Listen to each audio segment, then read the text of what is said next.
সালামুকুম বন্ধুরা, তোমাদের সাথে আজ একটি দরকারি জিনিস শেয়ার করব। আমার যেহেতু ইলেকট্রিক চুলা, এর গ্লাস কুকটপটি আমি কিভাবে পরিষ্কার করি তা তোমাদের সাথে শেয়ার করছি। দেখতে পাচ্ছ আগের কি অবস্থা রয়েছে।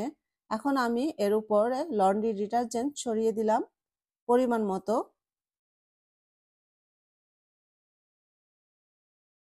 এখন দিয়ে দিচ্ছি বেকিং সোডা, এটিও আমি একটু ছড়িয়ে দিব। দিয়ে দিচ্ছি এখানে মুরগির ডিমের খোসা, একবারে মিহিভাবে আমি চূর্ণ করে রেখেছিলাম, এই পাউডারটি দিয়ে দিলাম। এখন দিয়ে দিচ্ছি হোয়াইট ভিনেগার, সবই দিতে হবে পরিমাণ মতো। রান্নার সময় তরকারির এবং চা জাল দেবার সময় পড়ে এভাবে গ্লাস টপটি নোংরা হয়ে যায়, এজন্য মাসে একবার বা দুবার পরিষ্কার করে নেই আমি এইভাবে। এখন সবকিছু দেওয়ার পর একটু মিশিয়ে দিচ্ছি, মিশিয়ে আমি 30 মিনিটের জন্য অপেক্ষা করব।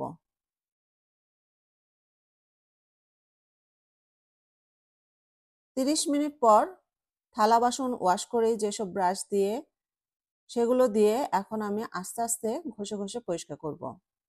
নাস্তা বা রান্নার জন্য আমি যে ডিমগুলো ব্যবহার করি তার খোসাগুলো আমি শুকিয়ে একবারে গুঁড়া করে রেখে দেই। গাছের পরিচর্যার ক্ষেত্রে এবং এই চুলা পরিষ্কারের ক্ষেত্রে আমি সেটি ব্যবহার করি। আমি খুব ভালোভাবে এখানে ক্লিন করে নিচ্ছি।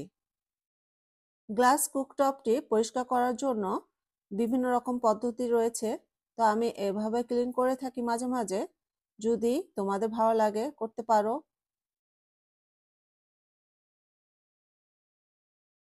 এখন আমি একটি পরিষ্কার তাওয়াল দিয়ে এভাবেই যে ময়লা লিকুইডগুলো আছে সেগুলো পরিষ্কার করে নিচ্ছি।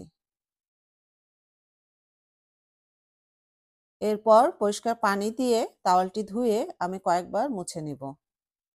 দেখতেই পাচ্ছ ইলেকট্রিক চুলার গ্লাস টপটি কি সুন্দর পরিষ্কার হয়ে গেছে।